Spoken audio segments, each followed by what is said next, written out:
오늘 우리에게 주시는 하나님의 말씀은 빌립보서 4장 11절에서 13절까지 말씀입니다. 빌립보서 4장 11절에서 13절까지의 말씀 한 절씩 교독하시고 마지막 절 함께 보도록 하겠습니다. 내가 궁핍함으로 말하는 것이 아니니라. 어떠한 형편에든지 나는 자족하기를 배웠노니 나는 비천에 처할 줄도 알고 풍부에 처할 줄도 알아. 모든 일 곧 배부름과 배고픔과 풍부와 궁핍에도 처할 줄 아는 일체의 비결을 배웠노라. 함께 보겠습니다. 내게 능력 주시는 자 안에서 내가 모든 것을 할 수 있느니라. 아멘. 여러분은 좋아하는 성경 구절이 있으신가요? 하나님의 말씀이라면 가리지 않고 모두 좋아하시죠. 저도 마찬가지인데요. 그 중에서도 오늘 우리가 함께 읽은 이 본문의 말씀을 참 좋아합니다. 내게 능력 주시는 자 안에서 내가 모든 것을 할 수 있느니라. 내가 모든 것을 할 수 있느니라. 이 말씀만으로도 저에게 큰 위로와 힘이 되었습니다. 상황이 열리고 힘이 생기고 감당할 어떤 능력이 생기는 그런 것들을 기대하는 마음이 있었습니다. 그래서 종종 성도님들의 가정이나 사업체에도 이 말씀을 액자로 만들어서 걸어두는 것들을 종종 보기도 합니다. 많은 그리스도인들이 이 말씀을 좋아하는 이유는 주님 안에서 어떤 신비한 능력을 얻고 그 능력으로 모든 것을 할 수 있게 되는 그것을 기대하기 때문일 것입니다. 그런데 오늘 본문의 말씀은 단순히 믿으면 무엇이든 할 수 있다. 예수님을 잘 믿으면 상황이 열리고 막힌 문제가 해결되고 우리가 원하는 어떤 능력을 얻을 수 있다라는 그런 메시지가 아닙니다. 기복신앙적인 구호가 아닙니다. 오히려 어떠한 상황에서도 주님 한 분만으로 만족할 수 있는 영적인 능력에 대하여서 고백하고 있습니다. 오늘 본문의 말씀을 통하여서 우리에게 말씀하고자 하시는 하나님의 말씀을 듣는 시간이 되기를 소망합니다. 그리하여서 주님께서 주시는 그 능력으로 충만한 우리가 되기를 소망합니다. 빌립보 교회는 바울의 2차 선교 여행의 시작입니다. 원래 바울은 아시아로 가고자 하였지만 성령님께서는 바울의 그 계획과는 다르게 바울을 마게도냐로 향하게 하셨습니다. 마게도냐 사람의 환상을 통하여서 그 땅의 첫 도시인 빌립보에 이르게 하셨습니다. 그곳에서 기도처를 찾다가 경건한 여인이었던 루디아를 만나게 되었고 그 루디아의 집에서 처음 빌립보 교회를 개척하게 되었습니다. 하나님의 인도하심에 따라서 성령님의 도우심으로 이 빌립보 교회를 세우고 이제 믿음으로 그 교회를 든든히 세워가면 좋았겠지만 바울은 그때부터 심한 고난과 핍박을 당하게 되었습니다. 바울은 귀신 들린 여종을 예수님의 이름으로 고쳐주었습니다. 그런데 그 여종의 주인으로부터 고발을 당하게 되었고 결국 감옥에 갇히는 신세가 되었습니다. 억울하게 전혀 예상치 못했던 상황 가운데 감옥에 갇혔지만 그럼에도 성령님께서는 그런 바울과 함께 하셨습니다. 찬송과 기도 중에 옥문이 열리는 기적을 경험한 것입니다. 바울은 몸을 피해 데살로니가로 가게 되었고 그곳에서 복음을 전했지만 역시 유대인들과 행악자들에 의해 고난을 받게 되었습니다. 결국 또다시 그곳을 피해 베레아로 그곳으로 가게 되었지만 방해가 역시나 있었습니다. 그래서 고린도로 또 아덴으로 계속해서 이동하며 복음을 전하게 되었습니다. 바울의 선교 여행의 여정은 계속해서 당하는 방해와 고난으로 인해 수없이 이동하는 그런 여정이었습니다. 이러한 여정 속에서 바울이 겪은 그 고난의 모습을 고린도후서 11장에는 자세하게 기록하고 있습니다. 11장 23절에서 27절 말씀에는 바울이 이렇게 고백합니다. 내가 수고를 넘치도록 하고 옥에 갇히기도 더 많이 하고 매도 수없이 맞고 여러 번 죽을 뻔하였으니 유대인들에게 40에서 하나 감한매를 5번 맞았으며 3번 태장으로 맞고 1번 돌로 맞고 3번 파선하고 일주야를 깊은 바다에서 지냈으며 여러 번 여행하면서 강의 위험과 강도의 위험과 동족의 위험과 이방인의 위험과 시내의 위험과 광야의 위험과 바다의 위험과 거짓 형제 중에 위험을 당하고 또 수고하며 애쓰고 여러 번 자지 못하고 줄이며 목마르고 여러 번 굶고 춥고 헐벗었노라 라고 말씀하고 있습니다. 마치 이 땅에서 당할 수 있는 모든 고난은 다 당한 것처럼 그렇게 묘사하고 있습니다.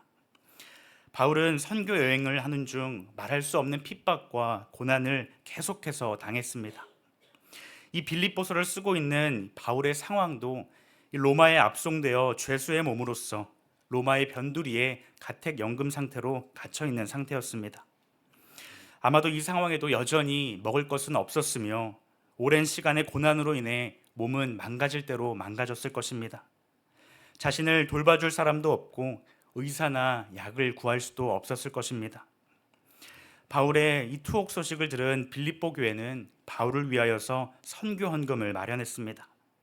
그래서 신실한 성도였던 에바브로 기도를 통해 이 선교 헌금을 전달하고자 했습니다.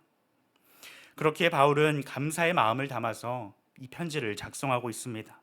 10절 말씀에는 내가 주 안에서 크게 기뻐함은 너희가 나를 생각했던 것이 이제 다시 싹이 나미니 너희가 또한 이를 위하여 생각은 하였으나 기회가 없었느니라 라고 말씀합니다.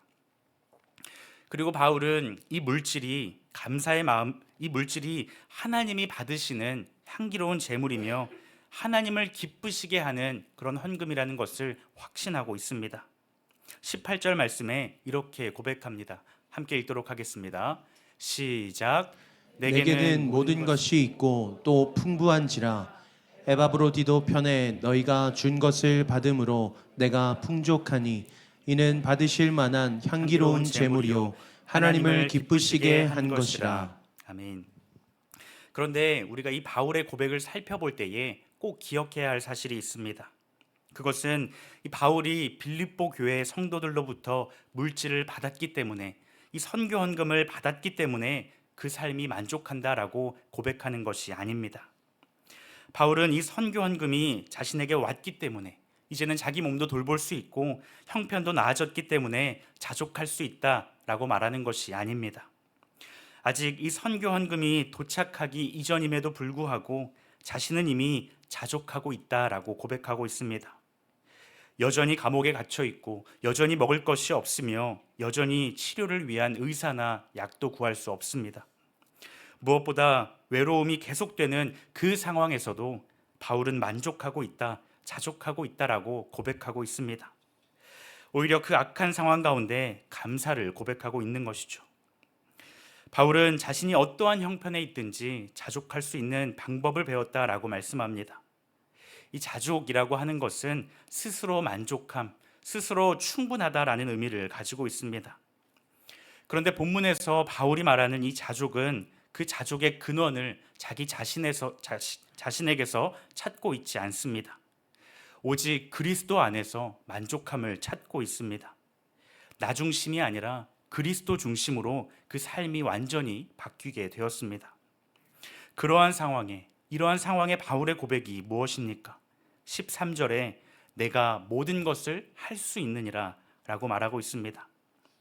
이 고백을 우리가 오해하게 되면 하나님 안에 머무르게 되면 사업도 잘 되고 취직도 할 수 있고 병도 고칠 수 있는 그런 외로움에서 벗어날 수 있는 능력을 얻는다라고 생각할 수 있습니다. 말 그대로 내가 원하는 모든 것을 할 수 있다라는 의미로 생각할 수 있습니다.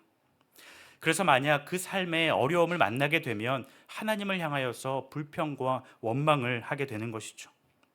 그런데 바울의 고백은 자신에게 무엇이 있든지 없든지 상황이 변하든지 그렇지 않든지 여전히 자신은 고통과 고난 가운데 있을지라도 기뻐한다라고 고백하는 것입니다. 그저 주님 한 분만으로 만족하고 있다라는 것을 고백하고 있습니다. 사랑하는 성도 여러분, 여러분은 어떻습니까? 여러분은 여러분의 삶 가운데 만족하고 계십니까? 오늘 우리는 물질 만능주의, 소비주의 시대를 살아가고 있습니다. 세상이 우리를 향해 유혹하는 메시지가 무엇입니까? 소비를 하면 할수록 행복해진다라는 것입니다. 그래서 TV나 스마트폰을 보더라도 많은 광고들이 우리를 현혹합니다. 시대가 급변하면서 최신 기기들, 고급스럽고 값비싼 제품들이 계속해서 나오고 그것들을 사용하는 사람들은 행복한 사람이다라고 여깁니다. 반대로 최신 기기를 사용하지 않고 남들이 가지고 있는 것들을 구입하지 않는 사람들은 재미없는 사람, 시대에 뒤떨어진 삶을 살고 있다라고 말하고 있습니다. 거기에서부터 우리는 우리 삶의 빈곤을 경험합니다. 이것이 소비주의의 함정입니다. 사실은 우리 삶이 빈곤하지 않고 사실은 아무런 문제가 없이 괜찮게 살고 있음에도 현실에 만족하지 못하게 하는 것입니다. 주변의 사람들과 자기 자신을 비교하면서 남들이 가진 것을 가지고 남들이 누리는 것을 나 역시도 누려야 한다라고 생각합니다. 당장 그것이 내 삶에 필요하지 않음에도 불구하고 다른 사람이 하고 있으니까, 다른 사람이 가지고 있고 누리고 있으니까 불안한 마음이 우리 마음에 계속해서 드는 것입니다. 마귀는 우리 마음의 만족함을 빼앗아 갑니다. 첫 사람이었던 아담과 하와는 하나님께서 창조하신 에덴 동산에 거하였습니다. 그곳은 완벽한 곳이었고 부족함이 없는 곳이었습니다. 만족함을 누리며 살아가는 그런 삶이었습니다. 그런데 뱀이 찾아와서 유혹합니다. 그 유혹에 있어서 그들의 마음을 빼앗은 것은 그들이 만족하지 못하다는 것입니다. 하나님께서는 그들에게 동산의 모든 것들을 허락하셨습니다. 마음껏 사용하고 마음껏 먹고 누릴 수 있도록 하나님께서 허락하셨습니다. 그런데 단 한 가지 선악을 알게 하는 나무의 열매는 먹지 말라라고 명령하셨습니다. 그런데 사탄은 그 한 가지에 집중되게 만들었습니다. 그것이 없어서 불행한 것처럼, 그것이 없어서 행복하지 않고 빈곤한 것처럼, 하나님께서 아담과 하와에게 자유를 주시지 않은 것처럼 그렇게 그 마음에 있는 만족함을 빼앗아 갔습니다. 하나님의 형상으로 창조된 인간은 존재만으로도 영광스럽고 완벽하게 살아갈 수 있는 그런 삶이었지만 그 만족함을 훼손하고 그것을 빼앗아서 마음에 불안함을 갖도록 한 것입니다.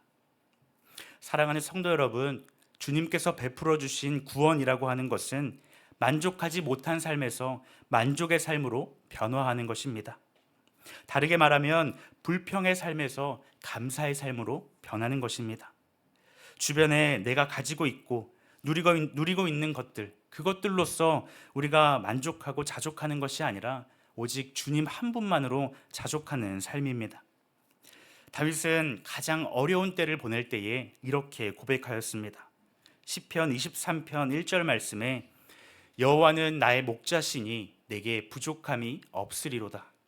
실제로 다윗의 삶에 부족함이 없이 모든 것이 채워졌기에 이러한 고백을 하는 것이 아닙니다. 다윗은 하나님이 나의 목자가 되시오니 부족함이 없습니다라고 고백하는 것입니다. 그렇다면 바울은 어떻게 그 어려운 상황에서도 인간적인 시선으로 볼 때에 만족할 수 없고 감사할 수 없는 그 고난의 상황 가운데 어떻게 자족할 수 있었을까요? 바울이 자족할 수 있었던 이유를 세 가지로 살펴보고자 합니다.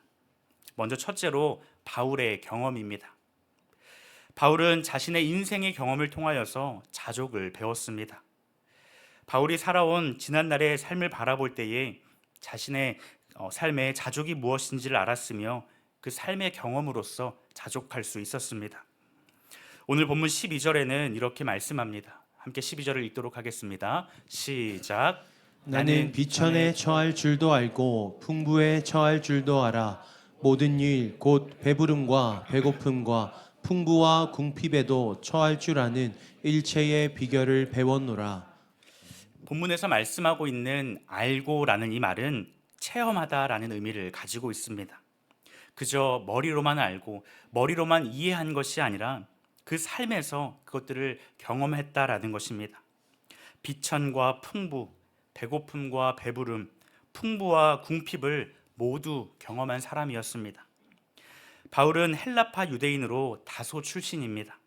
로마의 시민권을 가졌고 가말리엘 문화생으로서 좋은 학벌을 가졌으며 예수님을 믿는 자들을 투옥하는 것으로 보아 나름 유대 사회에서 행정권을 가진 그런 사람이었습니다.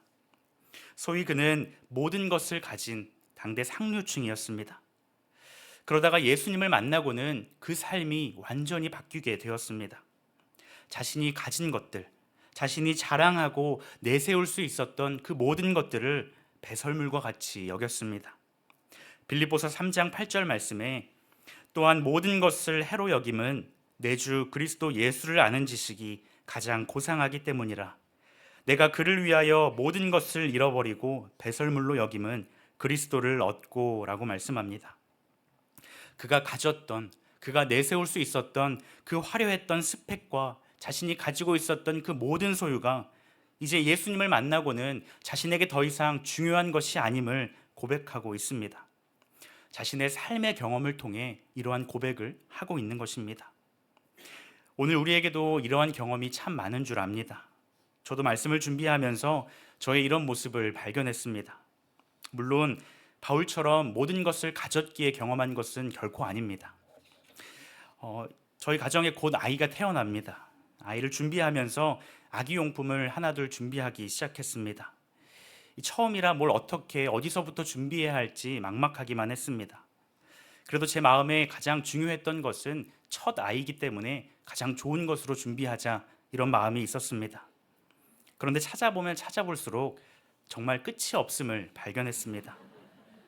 정말 저렴하게 준비할 수 있는 것에서부터 한도 끝도 없이 그렇게 좋은 것을 발견하게 되었습니다.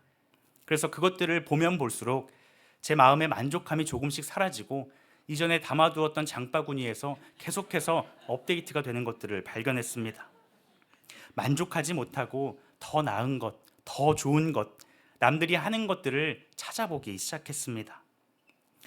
우리 삶에서 우리가 가지고 있고 우리가 누리고 있는 것들로서 우리가 만족하고 자족하고자 한다면 우리는 계속해서 불안함과 불만 가운데 살아갈 것입니다. 계속해서 다른 사람들과 나를 비교하면서 더 좋은 것들에 눈을 돌리며 살아갈 것입니다. 물론 저의 경우 현실을 얼른 깨닫고 당근마켓으로 준비했습니다. 이 세상의 모든 것을 가졌던 솔로몬 왕이 이렇게 고백합니다. 전도서 1장 2절 말씀에는 전도자가 이르되 헛되고 헛되며 헛되고 헛되니 모든 것이 헛되도다. 솔로몬은 왕으로서 모든 것을 가졌고 모든 것을 할 수 있었으며 모든 것을 경험했던 사람이었습니다. 그런 그가 하는 고백이 무엇입니까? 그 모든 것들이 헛되다라는 것입니다. 막상 가져보고 막상 사용해보고 막상 경험해보니 별거 없더라라는 것이 아닙니다. 그 모든 것들이 하나님 안에서는 아무것도 아니다라고 고백하는 것입니다. 하지만 반대로 어리석은 사람, 하나님께 속하지 않은 사람은 그렇게 반복되는 불만족과 실패 가운데에서도 여전히 물질에 매여서 그것을 쫓아서 살아가게 됩니다. 사랑하는 성도 여러분, 바울의 경험의 그 고백과 같이 또 다윗과 솔로몬의 고백과 같이 그것들이 하나님 안에서 헛된 줄 알고 그것들을 쫓아 살아가는 인생이 아니라 오직 주님 안에서만 자족함을 누리며 살아가는 우리 모두가 되기를 간절히 소망합니다. 둘째로 바울은 청지기적인 삶을 살아갔습니다. 바울이 자족하는 법을 배울 수 있었던 것은 청지기로서의 삶을 살았기 때문입니다. 하나님께서 그 삶의 주인이 되시며 자신은 하나님의 종으로서 살아간다라는 것을 그 삶에 잊지 않았습니다. 청지기로서의 삶을 살아간 것입니다. 빌립보서를 시작할 때에 바울은 자신을 이렇게 소개하고 있습니다. 빌립보서 1장 1절 말씀에 그리스도 예수의 종 바울과 라고 말합니다. 그는 하나님만이 인생의 목적이 되었고 하나님만이 그 삶의 주인이 되셨기에 자신은 하나님의 종으로서 살아가는 것을 늘 기억하며 살아갔습니다. 로마서 14장 8절에도 바울은 이렇게 고백합니다. 함께 고백해 볼까요? 시작. 우리가 살아도 주를 위하여 살고 죽어도 주를 위하여 죽나니 그러므로 사나 죽으나 우리가 주의 것이로다. 아멘. 바울은 이 땅에서 물질이나 권력의 노예가 아니었습니다. 바울은 이 땅에서 다른 어떤 것에 노예로 살지 않았습니다. 사역을 하면서 선교비가 채워지면 그것으로 선교를 계속해서 이어나갔고 선교비가 채워지지 않았으면 텐트를 만드는 일로 그 선교비를 채워나갔습니다. 바울에게 있어서 물질은 자신의 것이 아니었습니다. 그것은 하나님께서 허락하신 것이었고 하나님의 것이었습니다. 하나님께서 맡기신 것에 대해 그저 청지기로서 그것을 사용할 뿐이었습니다. 그렇기에 바울은 자신의 삶에 자족할 수 있었습니다. 반대로 우리가 물질에 집착하며 살아가는 이유는 그 물질이 내 것이라고 생각하기 때문입니다. 내가 열심히 수고하고 내가 열심히 땀 흘려서 얻은 결과물이라고 생각합니다. 내가 가진 물질을 계속해서 소유할 것이라고 생각하지만 그런 사람들에게 주님께서는 이렇게 말씀하십니다. 누가복음 12장 20절 말씀에 하나님은 이르시되 어리석은 자여 오늘 밤에 내 영혼을 도로 찾으리니 그러면 내 준비한 것이 누구의 것이 되겠느냐 하셨으니 라고 말씀합니다. 어리석은 사람들은 자신이 가진 물질과 자기 자신을 동일시 여깁니다. 그 물질이 곧 자기 자신이라고 여깁니다. 실제로 사람들은 물질을 많이 가지면 이 땅에서 당당하고 자랑스럽게 살아갑니다. 교만해지기가 쉽습니다. 반대로 물질을 가지지 못하면 힘이 빠지고 어깨가 축 처지고 자존감이 낮아집니다. 자신이 가진 물질이 곧 나를 나타낸다고 생각하기 때문입니다. 좋은 집, 좋은 차, 남들이 부러워할 만한 어떤 것들을 가지는 것으로서 자신을 드러내고 그것으로서 나를 표현하려 합니다. 그런 것들이 나쁜 것이 아니라 그것이 우리의 삶의 목적이 되어가고 있기 때문입니다. 이것은 자녀를 키우는 일에도 마찬가지입니다. 자녀가 내 소유라고 생각하며 살아갑니다. 그래서 자녀를 위해 어떠한 희생과 헌신도 아끼지 않습니다. 자녀가 내 소유라고 생각하며 나와 동일시 여깁니다. 이 땅에서 자녀가 잘 되는 것이 곧 내가 잘 되는 것이라 생각합니다.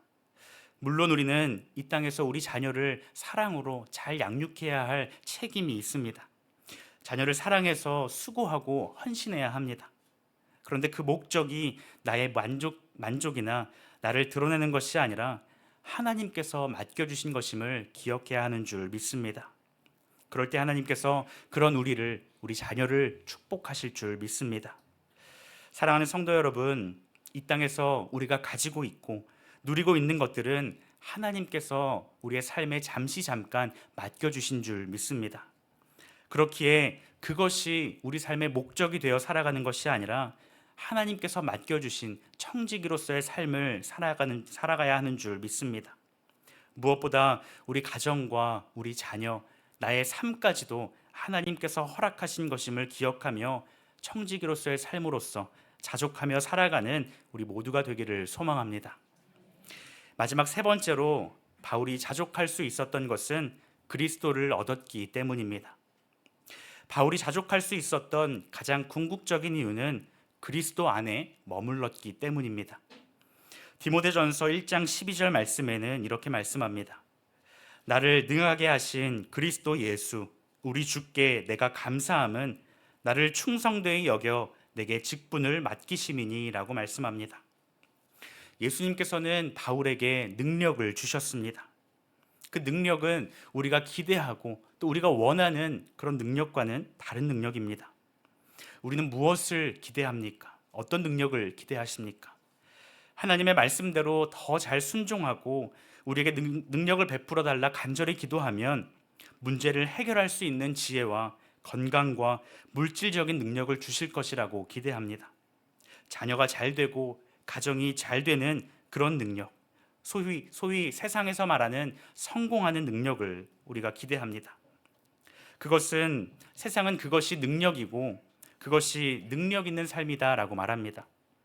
우리 역시도 그러한 능력을 기대하고 그러한 능력을 구할 때가 있습니다. 하지만 바울이 고백하는 능력은 구원의 능력이며 복음을 전할 때에 열매를 맺는 능력이었습니다. 바울은 이러한 능력을 오직 예수님 안에 머무를 때에만 얻을 수 있다라고 고백하고 있습니다. 예수님 안에 머무를 때에만 이 능력 있는 삶을 살아갈 수 있다라는 것입니다. 바울은 자신의 형편과 자신의 상황을 바라보며 만족한 것이 아니었습니다. 건강도 잃었으며 물질도 잃었고 상황은 점점 악하여져 가는 그러한 상황 가운데 바울은 가장 가치 있고 가장 소중한 것을 얻었기에 만족하며 감사하고 있는 것입니다.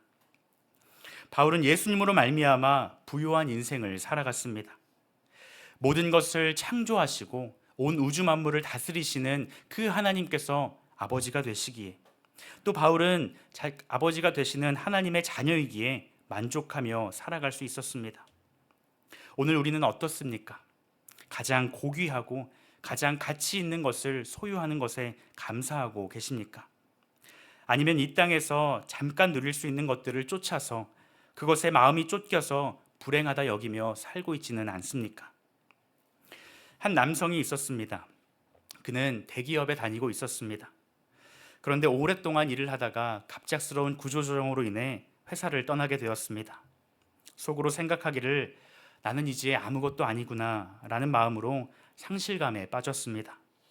사람들을 만나기도 꺼려졌고 예배의 자리에 나오기도 점점 부담스러워졌습니다. 하나님, 왜 저에게 이런 일이 일어났나요? 제가 하나님을 위하여서 얼마나 수고하고 헌신했는지 주님 아시잖아요. 하나님 앞에 기도는 하지만 그 마음의 원망과 낙심이 점점 쌓여져만 갔습니다. 그러던 어느 날 서랍을 정리하다가 오래된 명함 한 장을 발견하였습니다. 그 명함에는 그가 한창 열정적으로 주님을 섬기며 복음을 전할 때에 만들어둔 전도지 명함을 발견하였습니다. 그곳에는 이름 아래에 하나님의 사람 누구 자신의 이름이 적혀 있었습니다. 그 문구를 바라보던 그는 그 자리에서 그 삶에 역사하시고 말씀하시는 하나님을 깨달았습니다. 비록 나는 회사를 나오게 되었지만, 그래서 스스로 아무것도 아닌 존재라고 여겼지만 하나님의 자녀된 이 정체성은 잃지 않았구나. 나는 여전히 하나님께 속한 사람이고 주님께서는 나를 이 영광스러운 자리로 불러주셨구나라는 것을 다시금 깨닫게 되었습니다. 자신의 능력이나 자신의 위치, 자신의 상황으로 인하여서 예수님 안에서 부요한 인생이 아니라 오직 주님만으로, 주님 안에 거하는 그 삶으로서 부요한 인생이라는 것을 깨닫게 되었습니다. 사랑하는 성도 여러분, 우리의 삶도 마찬가지입니다. 오늘 우리가 이미 받은 그 능력을 우리 삶에서 잊고 살아갑니다. 우리에게 베푸신 그 구원의 능력, 하나님의 자녀됨의 능력, 우리가 기도할 때에 그 기도에 귀를 기울이시고 응답하여 주시는 그 능력을 우리가 기억하지 못하고 살아갑니다. 그저 오늘 우리를 만족하게 하고 오늘 나를 배부르게 하는 것, 다른 사람들의 인정에 더 큰 관심을 두며 살아갈 때가 있습니다. 그래서 남들과 비교해서 뒤처지지 않고 남들이 부러워할 만한 그런 것들을 쫓아 살아갑니다. 하지만 우리가 반드시 기억해야 할 것은 우리는 우리가 생각한 것보다 훨씬 부요한 자인 줄 믿습니다. 우리가 생각한 것보다 훨씬 더 존귀한 자인 줄 믿습니다. 주님께서 우리를 그 능력의 자리로 불러주신 줄 믿습니다. 빌립보서 3장 8절 말씀에 또한 모든 것을 해로 여김은 내 주 그리스도 예수를 아는 지식이 가장 고상하기 때문이라. 내가 그를 위하여 모든 것을 잃어버리고 배설물로 여김은 그리스도를 얻고라고 말씀합니다. 이 고백이 오늘 우리의 고백이 되기를 소망합니다. 우리가 진실로 그리스도를 받았다면, 예수님 안에 거한다면 우리 삶에 무엇을 더 구할까요? 영원한 것을 가졌고 그 영원한 것을 우리가 누리고 있는데 잠깐 누리는 것이 없다고 불평과 불만 가운데 살아가겠습니까? 하나님이 우리의 아버지가 되시고 우리가 그분의 자녀인데 다른 사람과 비교하며 불평할 마음이 없다라는 것입니다. 히브리서 13장 5절 말씀에 돈을 사랑하지 말고 있는 바를 족한 줄로 알라. 그가 친히 말씀하시기를 내가 결코 너희를 버리지 아니하고 너희를 떠나지 아니하리라 하셨느니라. 아멘. 말씀을 맺고자 합니다.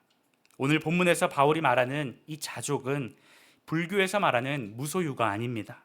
또 심리학적으로 말하는 자신을 사랑하고 자신을 응원하는 것을 말하지 않습니다. 어떤 긍정적인 사고나 자기 최면을 말하는 것도 아닙니다.